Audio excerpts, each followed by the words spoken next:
Hi, my name is Yim, and today I'll be reviewing Huawei's new Matepad Pro. And just a quick clarification, I'm not a pro tech reviewer like Jeff Sandu, but I'll do my best to review from a consumer's point of view.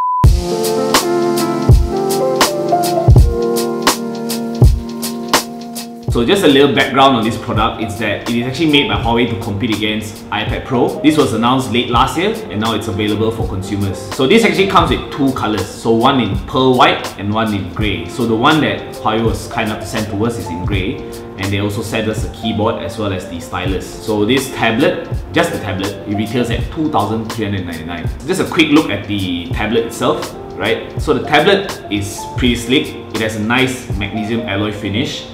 And if you look at the sides of the tablet, so there's no lines or anything. Besides the speaker holes, the mic, the power button and the volume button and the charging hole, there's really nothing else there. So they managed to cover the antenna lines.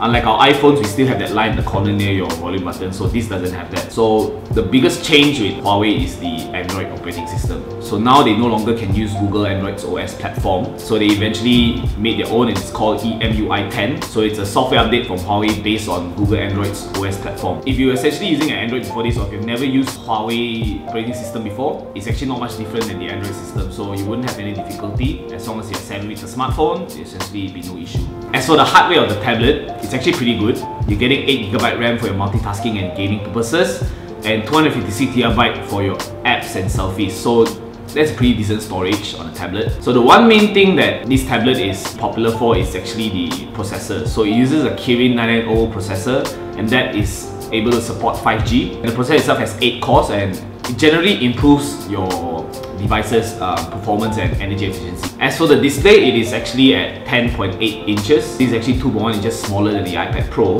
and the display resolution is at 2560 by 1600 pixels. So as I turn it on, I instantly notice there's a slight increase in the sharpness of the visuals or just the color itself as compared to my iPhone. And I'm using an iPhone XS, so it's definitely like a very nice upgrade for a pretty fair price. So right, the one function that I really want to talk about is the reverse charging. So this is actually quite new, and I don't think I've seen anyone else doing this. Basically what it does is you can turn your tablet into a wireless charging device. So you just got to turn it on the function in your settings and then just put your phone in the back and it will charge. And it even charges with the case on, so that is pretty cool. The next thing I want to talk about is multitasking. So multitasking is something that is available for a while on Samsung. I'm not sure about the other phones, but Samsung has it back many years ago. So instead of just having a multitasking window, they actually added a slight twist to it. So they basically added like a floating window. So if, let's say I'm holding two apps, I want to do a quick calculation and I don't want to get out of the app completely just to come back in. So I just drag the thing on the side and then just press on the calculator and it will appear as a floating bar. So you can just pretty much do your calculations and then close it and then continue whatever it is you're doing. So that is pretty convenient. And one other function that they introduced was the same app dual screen. So basically what it means is you have one app, but you can have two screens of the same app, but obviously both showing different sides of the app. So one of the things that they pushed this on was like shopping apps like Lazada or Shopee or Taobao. So if you open the app, you can see like there's one screen in the center, but as you press on the search bar, it essentially separates the screen in two, and one side will show the product and the other side will show the list of products you're searching for. So I guess that is convenient if you're trying to like compare prices or even trying to like do some product comparison. As for camera, so honestly camera I don't think it's like that important to me when it comes to a tablet, but usually I'm just expecting the bare minimum. Good enough for me to do conference calls, or good enough for me to just take a decent picture just to show people what I'm doing or where I'm at, right? So for the sake of the review, I'm just going to post some pictures taken from the tablet and also a video taken from the tablet and just kind of show you how it looks. So as for pictures, it looks pretty okay. Like most Huawei's phone cameras is pretty good. As for video, it's pretty shaky. So if I try to pan, if I pan too quickly, it will start distorting the visual. But do it slow and it's okay. As for sound, you're using 4 speakers. So it's called quad speakers. So there's 2 speakers on the left and 2 speakers on the right. So it's pretty loud. I tested it out. So here's how it sounds like on video. I must be strong. So I'm not so sure it's actually the accurate representation of the audio, but to me it sounds pretty okay. And it is also tuned by Harman Kardon. So as for battery, this charges with the USB-C. and it's the first Huawei tablet to support 15-watt wireless charging. And as for the reverse charging, it charges at 7.5 watts, so that's pretty decent if you just want to charge your gadgets on the go.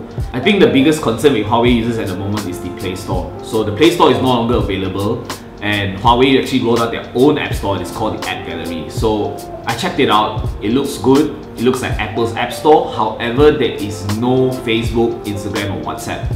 So I don't know what is the update on that at the moment, but there is a way you can get it if you want to. Just go on Google, do a bit of research, and from what I understand is, if you're pretty okay with using a computer, it shouldn't be that difficult. And to be honest, this app gallery just launched not long ago, so you know, as of now, I feel like there's a lot of apps in it. Probably just not the apps that we are so used to using.